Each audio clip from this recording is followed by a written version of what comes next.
তোরা আমরা এদিক দিয়ে একদম সোজা রাস্তা শিপি থেকে নেমে একটা বাইক রেন্ট করে স্কুটি আর কি 1 লাখ রুপিয়া দিয়েছি।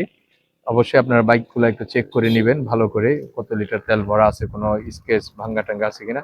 এদিক দিয়ে আসার পর আপনারা ওইখান থেকে তেল ভরবেন না, এই যে এই পাশেই এখানটা পেট্রোল পাম্প আছে, তো এখান থেকে তেল ভরবেন। আপনারা তেল ভরেই আপনারা এখান থেকে 3 লিটার ভরে নেবেন। আমরা 3 লিটার ভরে নিচ্ছি 30,000 রুপিয়া দিয়া।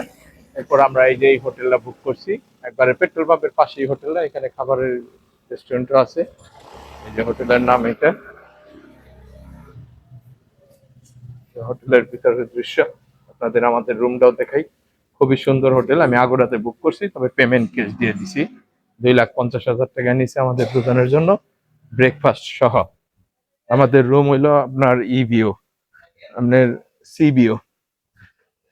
এই যে হলো হোটেলের সামনের দৃশ্য, এই যে দেখতে পাচ্ছেন, এই যে একবারে সমুদ্রের গর্জন দেখতে পারবেন, সমুদ্র আর হোটেল একই সাথে লাগানো। এই যে আমাদের হোটেলের রুম, এই যে এখানে বসে আপনারা এনজয় করতে পারবেন। আমরা এখন বেরিয়ে যাব খাবার উদ্দেশ্যে। এটা হলো আমাদের হোটেলের রুমের দৃশ্য, খুবই সুন্দর হয়েছে। 2 রুমে 2 জন থাকবো, 2 বেডে। আর এটা হলো ওয়াশরুম, মোটামুটি খারাপ না, ভালোই, সাবান দিছে। হলো ওয়াশরুমের দৃশ্য, এখানে কাপড় চোপড় রাখতে পারবেন, ব্যাগ ট্যাগ। এখানে হলো আপনার বেসিন, 2 জন থাকার জন্য অত্যন্ত সুন্দর এবং ভালো রুম। এই যে হোটেলের সামনের দৃশ্য। বন্ধুরা দেখুন, সাগরের কত কাছে আমাদের হোটেল। এই যে এটা হলো হোটেলের নাম, আর এইটা হলো হোটেলের সুইমিং পুল, লাভা আকৃতির সুইমিং পুলটা। আর এই যে এই পাশেই হলো আমাদের রুম, এই যে গাছের আড়ালে। রুমে থেকেই আপনি দরজা খুললেই সাগরের দৃশ্য উপভোগ করতে পারবেন এবং গর্জন শুনতে পাবেন। রাত্রে সাগর আরো উত্তাল হয়ে যায়। এই যে এখানে বসার চেয়ারও, শোয়ার চেয়ারও দিয়ে দিছে হোটেল কর্তৃপক্ষ। তাহলে ভাবা যায় এরকম একটা দুর্দান্ত হোটেলে আপনি অবস্থান করবেন এত কম ভাড়ায়। ভিডিওটি অবশ্যই ভালো লাগলে লাইক করবেন, আর হোটেল সংক্রান্ত আরো কোনো তথ্য জানার থাকলে কমেন্ট করবেন। ফেসবুক পেজ থেকে দেখে থাকলে পেজটি ফলো করবেন, ইউটিউব চ্যানেল থেকে দেখে থাকলে চ্যানেলটি সাবস্ক্রাইব করবেন। এই যে এই বরাবর হলো আমার রুম, এই যে লাভ আকৃতির সুইমিং পুল।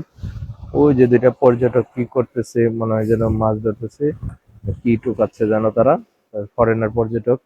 তাহলে হোটেলের লোকেশনটা এবং আমি আপনাদের দিয়ে দেবো। বিশাল বিস্তৃত সমুদ্র সৈকত, তবে এখানে থাকলে একটা অন্যরকম একটা ফিলিংস উপভোগ করতে পারবেন দিনে রাত্রে। খুবই ভালো একটা জায়গা দেখার মতো। এগুলা সবই হোটেলের বিভিন্ন ভিউ পয়েন্ট আছে। এই যে ওইটা হলো হোটেলের ভবন, এই পাশেও রুম, অত্যন্ত ভালো রুম।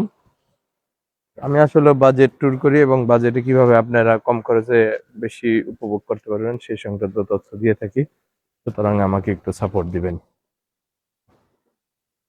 বন্ধুরা, আমরা বন্ধু মিলে একটি স্কুটি ভাড়া নিয়েছিলাম। সেই স্কুটিটা এভাবে সম্পূর্ণ চতুর্দিকে ঘুরিয়ে ঘুরিয়ে ভিডিও করে দেখে নেবেন যে কোনো সমস্যা আছে কিনা। এই যে দেখুন, নাম্বার প্লেট নেই। আমরা তো ভয় পেয়ে গেছিলাম যে পড়ে গেল কিনা কোথাও, পর দেখলাম যে না, নাম্বার প্লেট ছাড়াই আমরা ভাড়া নিয়েছি। এই যে এটা হলো সেই মোটরসাইকেল।